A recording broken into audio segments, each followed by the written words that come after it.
Okay, so kwento ni Russell Molina, guhit ni Jamie Bauza. Okay, tingnan muna natin yung likod. Okay, so sabik na sina Angelo na pumunta sa ilog para maglaro at lumangoy. Pero hala, ano itong sumalubong sa kanila? Alamin kung paano na ibalik ang saya at sigla ng ilog sa tulong ni na Jollibee at Yum. Okay, so meron din tong laman sa loob. Okay, ito yung may badge at meron ding activity. So mamaya titingnan natin yan.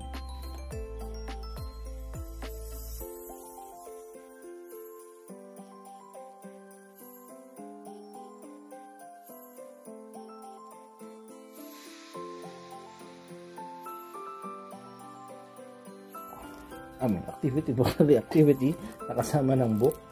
Okay, so ito yung may badge dyan.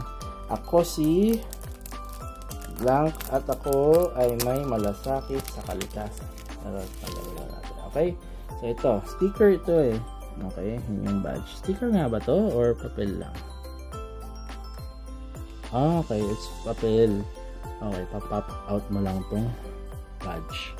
Okay, kasi ito din nakalagay dito, tapusin ang gawain sa bawat petal at idikit ito sa bilog para mabuo ang bulaklak.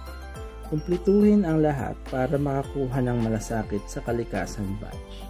Okay, so ika-cut out mo ito, tapos ito ay mayroong double-sided tape. Tatanggalin mo yung double-sided, ipa-pop out mo to. At syempre, kapag nagawa niya to, ididikit mo to dito para maging flower siya. So ano ba tong mga petals na nandito? Ayan o. Gumamit ng eco bag. Ayan. Favorite ka. Maglaro ng eco bag. Ito. Next. Patayin ang ilaw kapag hindi ginagamit. And then next. Magdala ng reusable tumbler. Next. Magdilig ng halaman. And next. Itapon ang basura sa tamang lagayan. Okay. So yun. Ito ang mga hakbang ways para maturuan natin ang ating anak na maging kaibigan ng kalikasan. Alright?